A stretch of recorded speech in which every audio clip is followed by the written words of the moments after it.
আর চাইতো বেশি এলেম আল্লাহ পাক এক আমার আপনার নবীকে দান করেছিলেন। আল্লাহ পাক রব্বুল আলামিন বলেন, ইয়ারফাইল্লাহুল্লাযীনা আমানু মিনকুম ওয়াল্লাযীনা উতুল ইলমা দারাজাত। হে দুনিয়ার মানুষ, জেনে নাও আমার কাছে সম্মানের দিক দিয়ে সবচাইতে বেশি কে? সবচাইতে বেশি সম্মানী ওই ব্যক্তি যেই ব্যক্তির মধ্যে ঈমান আছে। ধরে বলেন কি আছে? একজন সমাজের, আমাদের গ্রাম্য পাবলিক সমাজের সর্বনিচু মানের একটা লোক, ধরে নেই একেবারে দুইটা ঠ্যাং খোড়া, হাত দুটো নাই, চোখ একটা কানা অথবা দুই চোখ অন্ধ, কানেও শোনে না, এমন একটা একেবারে অচল মানুষ, তবে লোকটা জবান খোলা আছে। ওই লোকটা কয় লা ইলাহা ইল্লাল্লাহ, অন্তর থেকে বিশ্বাস করে কয় মুহাম্মাদুর রাসূলুল্লাহ। লোকটার দুইটা পা নাই, দুইটা হাত নাই, চক্ষু দুইটা অন্ধ, কান দুইটা বয়রা, এর চাইতে অচল আর নিম্নমানের মানুষ হতে পারে? আবার চরম গরিব ভিক্ষুক, রাস্তায় ভাঙ্গা থাল পাইতে মুখ দেবে মানুষের কাছে ভিক্ষা করে চেয়ে খায়, কত বড় একেবারে নিচু মানের মানুষ। এই লোকটা যদি ইমানদার হয়, দুইটা দাড়িপাল্লার একটা পাল্লায় এই লোকটারে বসাই দেওয়া হবে, আর একটা পাল্লায় জাপানের প্রেসিডেন্ট, আরে সিঙ্গাপুরের প্রেসিডেন্ট, বার্মার প্রেসিডেন্ট, রাশিয়ার প্রেসিডেন্ট, চায়নার প্রেসিডেন্ট, নরেন্দ্র বাবু, জো বাইডেন, নেতানিয়াহু, পশ্চিমে যত কাফের আছে, সারা দুনিয়ার সমস্ত কাফের রাজা বাচ্চা ইহুদ নাসারা, যত ডাক্তার, ইঞ্জিনিয়ার, বিজ্ঞানী আছে বেঈমান কাফের, সবগুলোকে যদি আর এক পাল্লায় উঠাই দেওয়া হয় আল্লাহর কাছে বলেন তো কার পাল্লা ভারী? ওই পঙ্গু মুসলমান মোমেনের পাল্লাটা ভারী।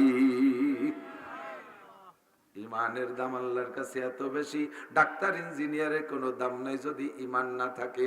আল্লাহ কায়ার ফাইল্লাহুল্লাযীনা আমানু মিনকুম ওয়াল্লাযীনা উতুল ইলমা দারাজাত, আমার কাছে সবচেয়ে দামি যারা, তার ভিতরে এক নম্বরে ইমানদার। এবার ইমানের সাথে ওয়াল্লাযীনা উতুল ইলমা দারাজাত, ইমানের সাথে যারা ইলম অর্জন করেছে তাদের সম্মান সব চাইতে বেশি।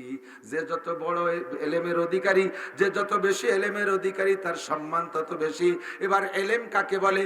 যেই এলেম দিয়ে আল্লাহকে পাওয়া যায়, যেই এলেম দিয়ে আল্লাহকে চেনা যায়, যেই এলেম দিয়ে জান্নাতি হওয়া যায়, যেই এলেম দিয়ে কোরআন পড়া যায়, যেই এলেম। ওই মাঝখানে কিছু পথ হাঁটা লাগে, এই অলসতায় এটা আমাদেরকে এমন আইসেমিতে ধরছে, আসতি মোটে মনে চায় না। গাড়ি খানিক দূর রেখে চারে যখন পাড়া দিছি, সেই সময় পাত তাইলে সুরসুরি শুরু হয়ে গেছে। মাঝখানে যখন আইছি তখন একেবারে সেম কোয়ালিটি অফ বুড়ো মানুষ, চার হাত পাও দিয়ে হাঁটছি, দুই হাত দিয়ে ধরছি, দুই পাও দিয়ে হাঁটছি, তারপরও কদমে কদমে নজর রাখছি আল্লাহ। এমনি সময় গরমকালে পড়ি এত বড় শীতের মধ্যে যদি পড়িয়ে চুবনি খাইয়ে উঠি, এই লিমনের জ্বালায় না এসে পারি না। 3 বছর ধরে ঘুরতেছে, যায় আমাদের ওখানে, বারবার বিরক্ত করতে করতে তারপরে এবছর মোটামুটি বললাম যে ঠিক আছে যাও, যা পারি বলবেন ইনশাআল্লাহ। তো সেই মহব্বতে আসছি, সকলের মহব্বতে। তবে আমাদের এইটাই বিলাসিতা করা আমাদের উচিত না, যে ভালো রাস্তা না হলে যাব না তা না। আমিও দক্ষিণবঙ্গে একেবারে সুন্দরবনের ভিতরে, রামপালের শেষ মাথায়, শরণখোলার শেষ মাথায়, রায়েন্দার শেষ মাথায়, এর সুন্দরবনের ভিতরে মোটর সাইকেলে, এখন তো গাড়িতে যাই, যাইতে যাইতে বিরক্ত হয়ে যাই একবার পৌঁছাইতে পারলে বলি যে আর জীবনে আমাকে জায়গা দাওয়াত দিস না। বলে যে হুজুর সদস্য হুজুর রহমতুল্লাহ আলাইহি লঞ্চের থেকে নামে 12 মাইল হাইটে এই জায়গায় এসে ওয়াজ করে গেছে। সাথে সাথে কই তালি সামনেবার আবার কইও। সদস্যের মতো মানুষ যদি একা থাকি, সেটা ইটফাট কেলের মধ্যে 12 মাইল হাঁটে, আমার মতো নৈদ্য সৈদ্য গাড়িতে একটু আছে যেভাবে ডেকরাতি হলিয়ে তো যাত্রীবাড়ি গাড়িতে। কাজে এই বিলাসিতা আমাদের উচিত না। তবে সে আমলের মানুষের যে শক্তি ছিল, ধীরে ধীরে তো সবই স্লো হয়ে যাচ্ছে। আমরা 53-54 বছর বয়সে, আর এই যে চশমা সহি দেখতেছেন না, চোখের পাওয়ার পর্যন্ত লো হয়ে গেছে। ভয় লাগতেছে আর 4-5 বছর যদি আল্লাহ বাঁচায় রাখে, খালি চোখে বাথরুমের দরজাও খুঁজে পাবো না। চোখের পাওয়ার এমন ভাবে চলে যাচ্ছে, শারীরিক ভাবে দুর্বলতা এসে যাচ্ছে। এভাবেই ধীরে ধীরে সবকিছু কমে যাচ্ছে, যার কারণে আমাদের আর ব্যবস্থাও পেয়ে গেছি বিধায় আমাদের ভিতরে অলসতা আসছে। সবকিছু বাদ দিয়ে সামনের দিকে আগাই, আমরা এই সিজনে অনেক মাহফিল শুনেছি এবং শুনবো ইনশাআল্লাহ। আল্লাহ আমাদের নসিব করে বলেন আমিন। বাংলাদেশ স্বাধীন ভূমি, আমি স্বাধীনতা যারা অর্জন করেছে, স্বাধীনতা যুদ্ধ যারা করেছে, আমি তাদেরকে এদিক দিয়ে সাবাস জানাই। স্বাধীন ভূমির কথা না বলি, স্বাধীন ভূমি, স্বাধীন মাতৃভূমি, স্বাধীন ভূখণ্ডের একটা স্বাদই আলাদা।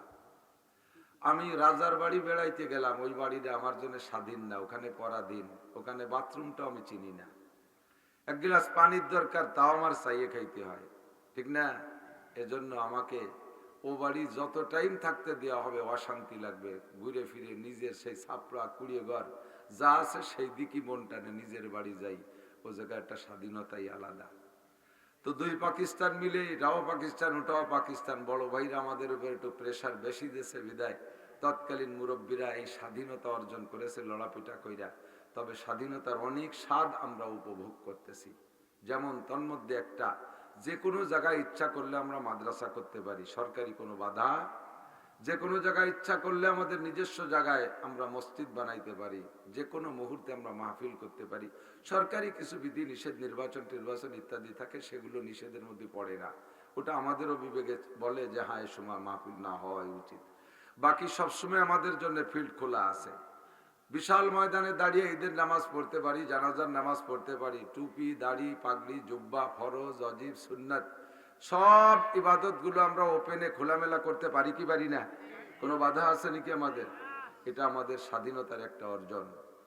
আল্লাহ পাক রব্বুল আলামিন কিয়ামত পর্যন্ত যেন আমাদের এই স্বাধীনতাটাকে অক্ষুণ্ণ রাখে, সকলে বলি আমিন। আজকে সেই সুবাদে গ্রামে গ্রামে, মহল্লায় মহল্লায় মাহফিল হচ্ছে, যথেষ্ট বয়ান শোনেন। আমরা বক্তারা নিজস্ব এলেম আর যোগ্যতা দিয়ে আমরা চেষ্টা করি উম্মতকে কিছু বোঝানোর জন্য। তো যার যার যোগ্যতা তার তার ভিতরে সীমাবদ্ধ। আমরা আমারটুক আমার মধ্যে আছে। ব্যস্ততার কারণে আমি আর এক বক্তার বয়ানও শুনতে সময় পাই না। খেয়াল করে আমার দিক, এ কথাগুলো কাটা কাটা হলেও শুনতে হবে। ব্যস্ততার কারণে আমি আর একজনের বয়ান শুনতে সময় পাই না। এই আগে আসছি, যতটুক মাওলানা আব্দুল্লাহ সাহেবের বয়ান কানে উড়িয়ে উড়িয়ে গেছে, গল্প গুজবের ভিতর দিয়ে যতটুক শুনছি। বাকি আমি ছেড়ে দেওয়ার পর আর এক বক্তা বয়ান করবে আর আমি মাঠে বসে শুনবো, সেই ধৈর্য আমাদের কোনো বক্তার নাই। আমরা নিজের টুক নিজে জানিয়ে নিজের টুক নিজে বলি। আর আপনারা শ্রোতারা যারা আছেন এলাকায়, বাংলাদেশে যত বক্তা আছে, ছোট বড় কম বেশ সবাই রজ নসিহত চুরিয়ে থাকেন। ইউটিউবে শোনেন, ফিল্ডে শোনেন, এক এক মাঠে 4-5 বক্তার ওয়াজ শোনেন। কাজে আমাদের চাইতে এক প্রকার আপনারাই ভালো জানেন, কম জানেন না।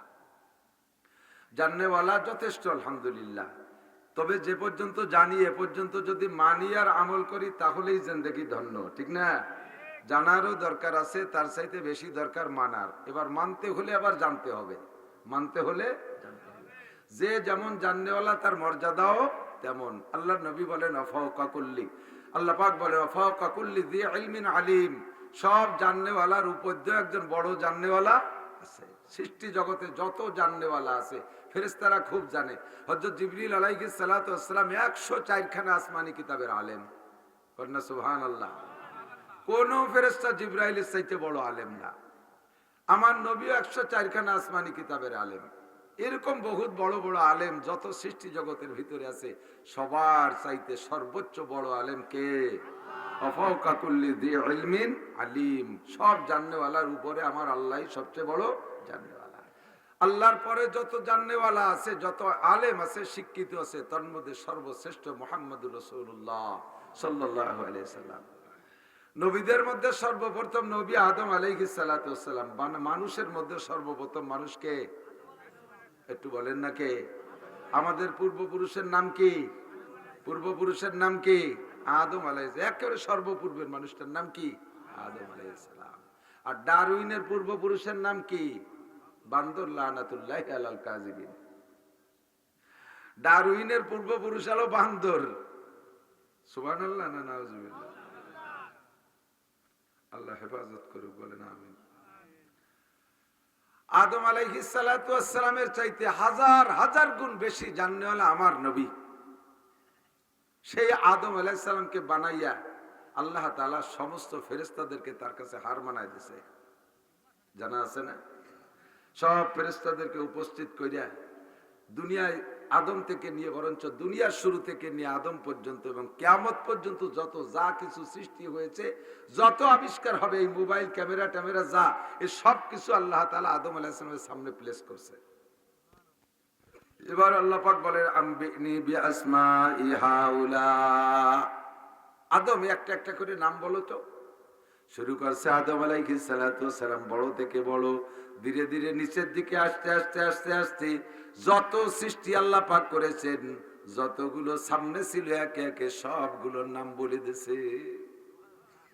হাত্তাল কুসওয়াতে ওয়াল কুসিয়া ওয়াল ফুসওয়াতে ওয়াল ফুসিয়া, ছোট ছোট চামচ, চা চামচ, লবণ খাওয়া চামচ, এই ছোট চামচ বড় চামচ, ছোট পেয়ালা বড় পেয়ালা। হাত্তাল ফুসওয়াতে ওয়াল ফুসিয়া, মানুষের শরীরের পেটের ভিতরের থেকে বায়ু বের হয়, এই বাইরেও দুইটা শব্দ, একটা হলো জোরে ঠাস করে শব্দ এর কয় ফুসওয়া, আর একটা হলো আওয়াজ ছাড়া বের হয় তারে কয় ফুসিয়া। আদম আলাইহিস সালাম দুই প্রকারের বাইরেও নাম কয়ে দিয়েছে। একবার ফেরেশতাদের সামনে আদম আলাইহিস সালাম সবগুলোর নাম বলেছেন। এর আগে আদম কোনোদিন এগুলো দেখে নাই, কোনোদিন এর নাম জানে না, ওই সময় একটা একটা করে বলে দিলেন। ফেরেশতারা এগুলো আগে দেখে নাই, আজকে মাত্র দেখছে। আগে আদম আলাইহিস সালাম বলেছেন সবগুলো। এবার আদমের কাছ থেকে শোনার পরে ফেরেশতাদের তো মুখস্থ হয়ে গেছে, এবার তো তাদের বলা সহজ হয়েছে। এবার আল্লাহ ফেরেশতাদেরকে বলে আম্বিউনি বিআসমাই হাউলা, তোমরা সবাই মিলে এইগুলোর নাম কও। এবার আমার আদম তো একবার বলছে, তোমরা রিপ্লাই করো। আদম আলাইহিস সালামের কাছ থেকে শোনার পরও ফেরেশতারা হার মেনে গেছে, কয় সুবহানাকা লা ইলমা লানা ইল্লা মা আল্লামতানা ইন্নাকা আনতাল আলিমুল হাকীম। রব্বুল আলামিন, আমাদেরকে এগুলো তো শিখাও নাই, তা বলবো কি করে? আমরা অতটুক পারি যতটুক তুমি শিক্ষা দিয়েছো, এর বেশি পারবো না। এতগুলোর নাম আমরা কোনোদিন পড়ি নেই, মুখস্থ করে নিয়ে আজকে করতে পারবো না। সে জায়গা ফেরেশতারা হার মেনে গেছে আদম আলাইহিস সালামের কাছে। আদম আলাইহিস সালাতু ওয়াস সালাম ফেরেশতা, সব ফেরেশতার চাইতে বড় আলেম। তারপরে আবার আস্তে আস্তে সমস্ত 2.5-3 লক্ষ নবীর ভিতরে যে এলেম,